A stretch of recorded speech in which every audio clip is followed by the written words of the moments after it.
The question. If you're a Christian, you know what the question is. The question, you know, the one that many of us try to avoid when our non-Christian friends, co-workers, bosses want to edge their way in to feel us out and exactly where we stand on this question. And depending how you answer this question is usually a benchmark for orthodoxy within certain Christian circles. I mean, you answer this question wrong and the Christians will come for you too. And you answer the question right and you may be out of a job or potentially some friends and family. In a recent Joe Rogan podcast with Matt Walsh, after 2 hours of kumbayaing about how awesome Matt Walsh's documentary was, the tide turned when the question arose. You could tell that Matt Walsh wasn't necessarily prepared to answer this question, which led to a barrage of questions by Joe Rogan, leaving Matt Walsh a bit flustered and stuttering at times with responding to all of these pressing issues that affect so many people today. So in this video, we'll be reacting to Joe Rogan pressing Matt Walsh about the question. I'll be giving you guys my personal thoughts and some solid resources and references about how we can navigate these contentious conversations and times. Ruslan. Let me first start out by saying I love whenever Joe Rogan presses into hard conversations. Two, I love that Joe Rogan is featuring more Christian voices like Matt Walsh, like the CEO of Babylon Bee. I think these are all good things. And this video, trigger warning, if the question or this type of attraction is a struggle for you, just buckle up because you may or may not be offended. I'm not doing this as a way to be mean, harsh, as a way to be flippant, as a way to discard or discredit real things that people are going through. But this may be emotional for some folks that are struggling with this, or if this is a struggle for you. Okay, so we're going to jump into this video right now, and then I'm going to give you guys some additional resources, some other things to think about. This is from Joe Rogan's interview with Matt Walsh. This is 2 hours and 45 minutes into the conversation. They have a whole sequence about what type of relationships are marriage and what is the point of a marriage and what is functional and optimal for a marriage, including children. Does a marriage that doesn't want children a real marriage? What about people who, right? So on and so forth. So we're not going to get into all of that. I'll actually link you guys to a video that goes exhaustive on these topics at the end, and I'll come back to that. But this is specifically about the question. So let's jump right into this. They should avoid that because of what? Because it's written somewhere? Because at one point in time, someone believed that God told them that they shouldn't have sex with other men? Well, now we're in the realm of a moral conversation. Yeah. And that's my moral view. That sex also has, we should be open to life. Sex has a procreative element. Again, doesn't mean every time you have sex you're going to create a baby. But that's an element of it that we should be open to, and that's that's sex when it is properly ordered. What do you think is? So, by the way, Matt Walsh is a Catholic, and so their views, as I've had Trent Horn on the channel, specifically about the relationship of procreation in a marriage and left to its natural order of things, most couples who are married will lead to procreation. That is a Catholic position, and I would say to some extent it's accurate, it's helpful, and we should be desiring to reproduce and continue on as a species and be fruitful and multiply. This conversation definitely took a turn at this point because he asks him what the cause of it is, which is, in my opinion, kind of above his pay grade to ask someone what the cause of this is. But listen to Matt Walsh's response and attempts to respond. So you could tell the rest of the conversation was super mellow. He's a little taken aback here, and I don't know how you go into a conversation with Rogan not expecting to have these questions asked you. I think it's a multifaceted question. I don't know if we could point to one quote unquote cause. There is a societal element to it, especially in the formative years, of a child. We are seeing the LGBT identification. We talk about trans, but not just there. I mean, LGBT identification across the board is increasing exponentially. So that indicates to me that there's some sort of environmental, societal sort of element to it. They spent the first 2 hours and 40 minutes talking about how the issue of what is a woman, if you guys know what I'm talking about there, is a social contagion. It's not just people are born in the wrong body, if you will. Now, Check out this graphic. Some of you guys know this. I'm shocked that Joe Rogan doesn't know this. This is the increase of people identifying, okay, as LGBTQIA. This is the increase, okay? Now, why is this significant? Okay, so if you look at this chart, traditionalists before 1946, 0.8%, 1% have identified as LGBTQIA, okay, 1%, 1946. 46 to 64 baby boomers, 2.6%, okay? Then you get Gen X, 4.2%.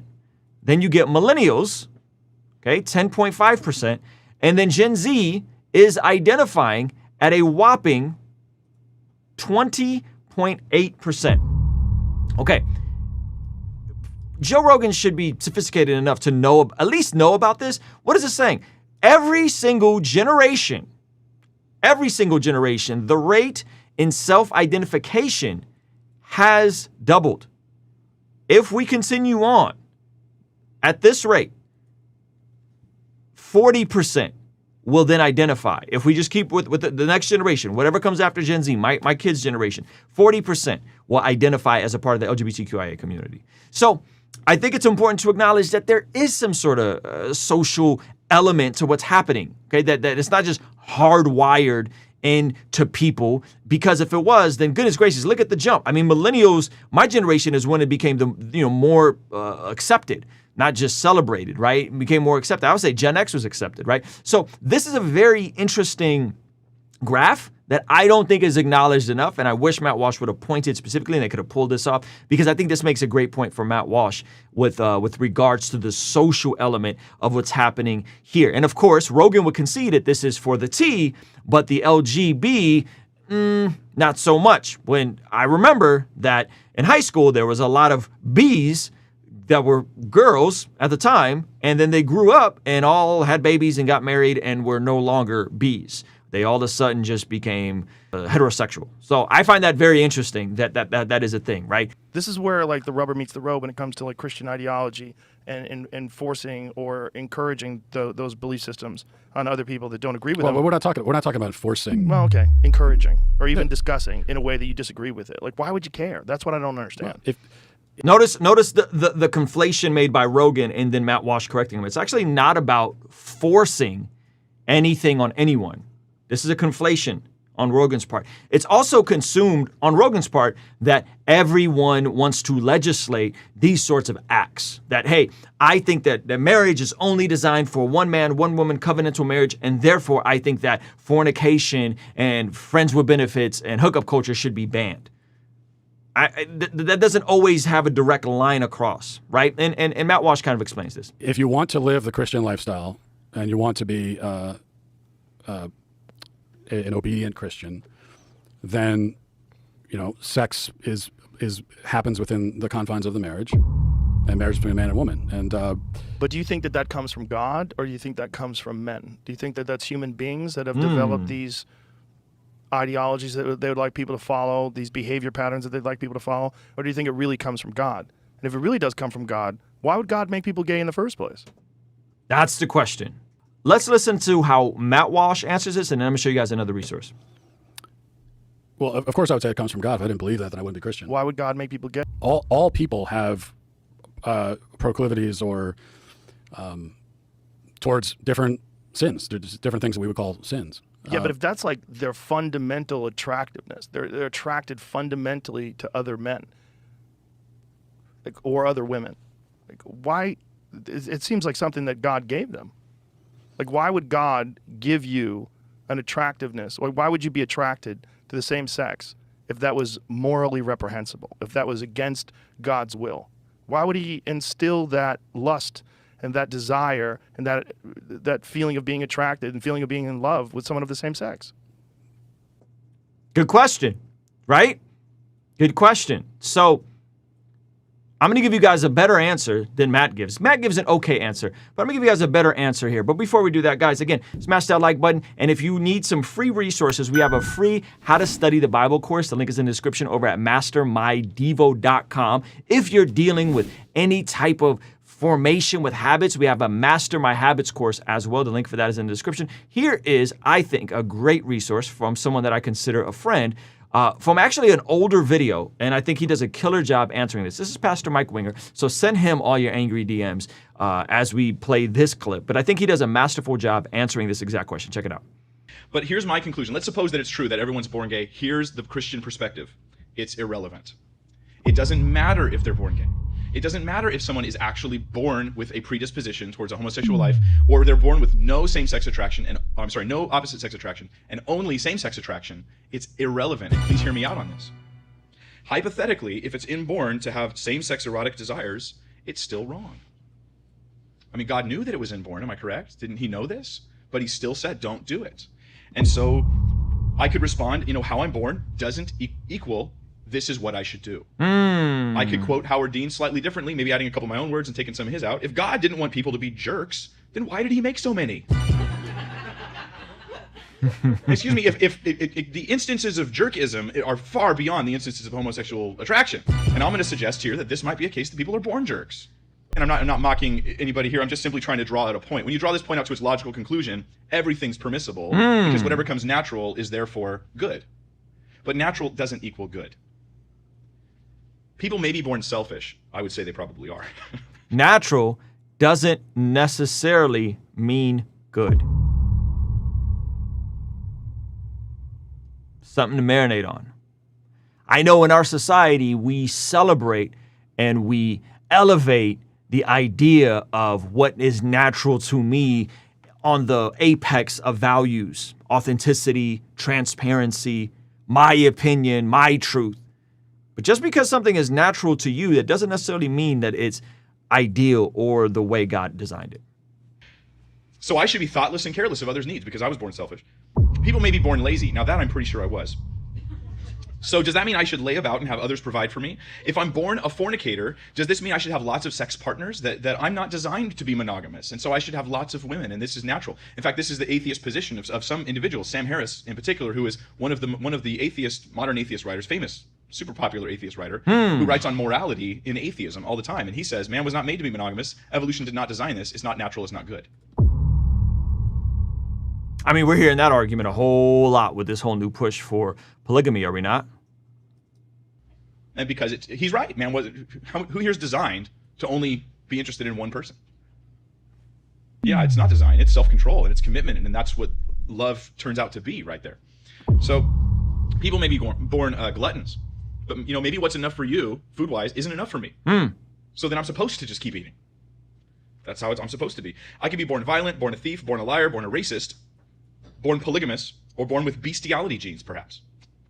It's irrelevant.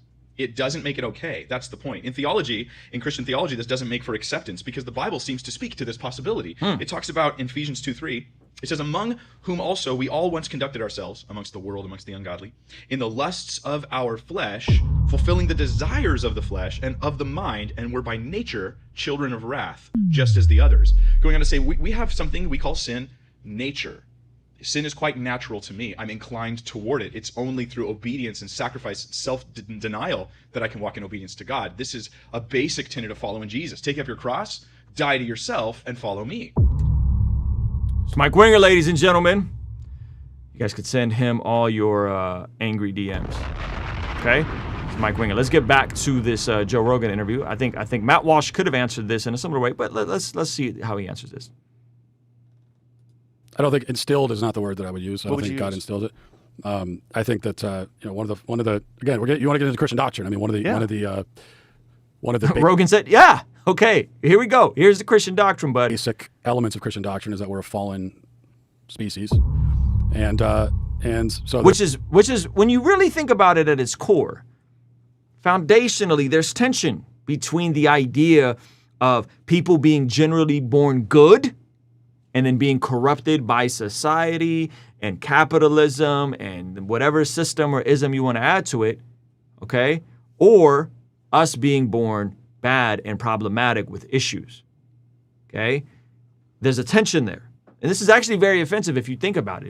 If you think people are born good and untainted and then society messes them up, it's all about nurture, well then, that's going to be offensive to this very notion that Christianity is built on, which is original sin. There are many things that come out of our kind of fallen human nature And we all have, like I said, we all have proclivities towards sin, and no one's going to live a perfect life. To live to live a moral Christian life is really difficult. It requires a lot of sacrifice, no matter who you are.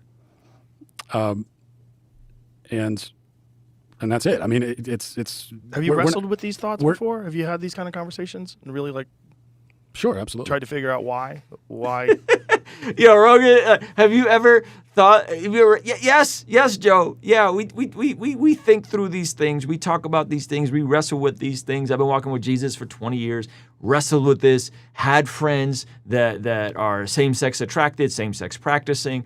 Yes, this is something many of us have wrestled with. This is something many of us have thought about. This is something many of us have contemplated. It is not uncommon. Christians just don't have their head buried in the sand and not critically thinking about any of this. So it's funny that he's even asking Matt Walsh, who he was praising the first 2 hours and 40 minutes of this conversation over how brilliant of a job he did with his documentary, What is a Woman, and just asking questions, right? And all of a sudden he's like, have you ever thought, like really? Okay. Why would God create gay people? Do you think that God has He just answered the question. created gay people, or do you think they have a choice?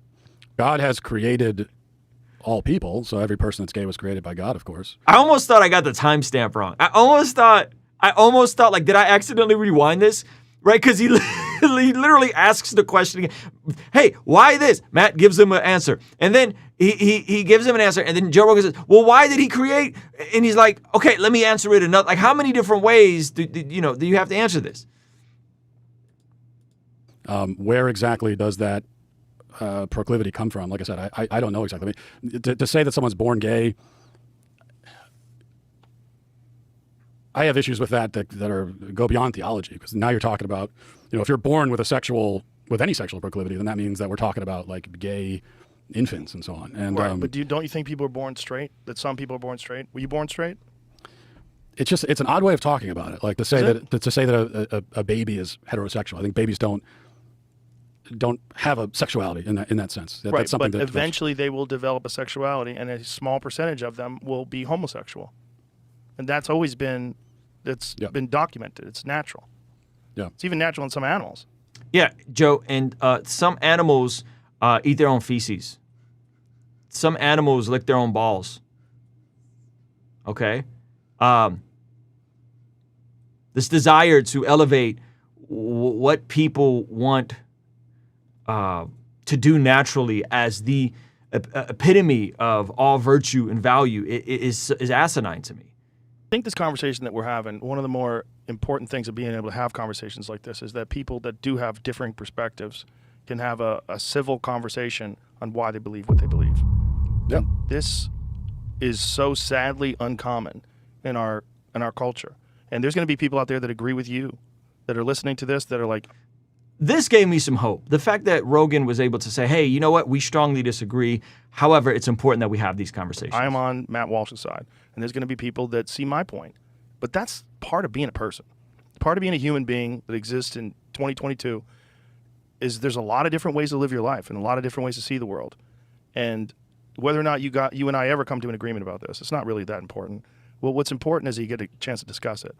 And that is what scares the shit out of me about our culture today, that these kind of conversations are not encouraged, they're discouraged, and that someone would say, oh, you're platforming a bigot to have this conversation. Mm-hmm. You're putting those ideas out there. Mm-hmm. I thought that was a hopeful note, powerful note. I'm glad that Rogan is willing to have these conversations, be challenged to a certain extent.